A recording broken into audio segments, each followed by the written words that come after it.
공수처는 내란 우두머리 피의자 윤석열 대통령에 대한 직접 조사가 여의치 않자 예상보다 빨리 사건을 검찰에 넘겼습니다. 윤 대통령이 국회 계엄 해제 요구 직후 2차 계엄 가능성을 언급했다는 취지의 진술도 확보해 함께 넘긴 것으로 파악됐습니다.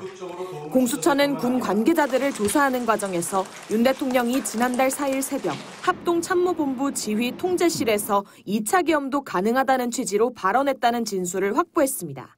국회가 비상계엄 해제 요구안을 결의한 직후인 새벽 1시쯤 윤 대통령이 계엄사령부 상황실이 설치된 합참 지휘통제실을 찾아 이같이 말했다는 겁니다.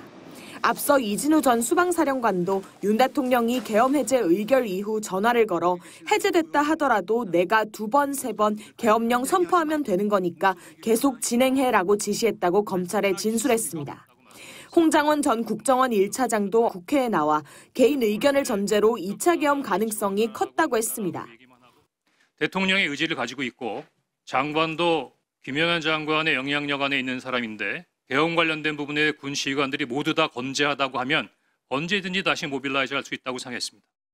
공수처는 윤 대통령이 당시 김용현 전 장관에게 국회에 얼마나 병력을 넣었느냐고 물었고 김 전 장관이 500명 정도라고 답하자 윤 대통령이 거봐 부족하다니까 1000명은 보냈어야지라는 취지로 말했다는 진술도 확보한 것으로 전해졌습니다.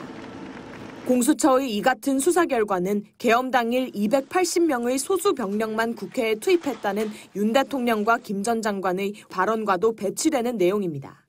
공수처는 윤 대통령에 대한 구속영장을 청구할 때에도 2차 계엄을 실행하려 한 정황이 있으며 탄핵소추가 기각되면 다시 극단적 조치를 할 수도 있다고 강조한 것으로 전해졌습니다. MBC 뉴스 구나연입니다.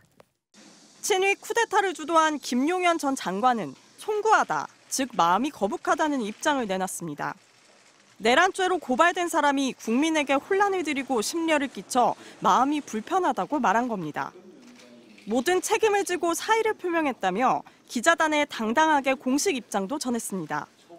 그런데 이런 태도마저도 달라졌습니다.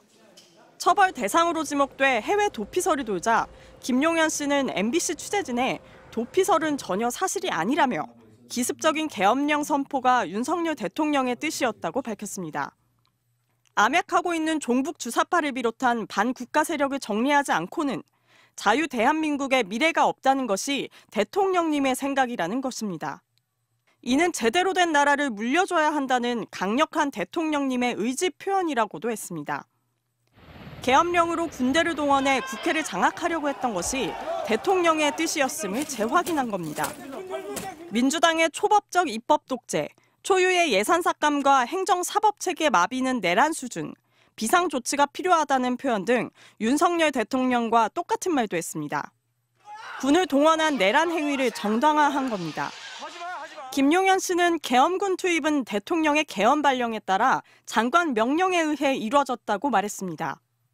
그는 쿠데타 실패 후 숫자가 적어 뜻을 이루지 못했다며 중과부적이라는 말로 아쉬움을 드러내기도 했습니다. MBC 뉴스 이일입니다.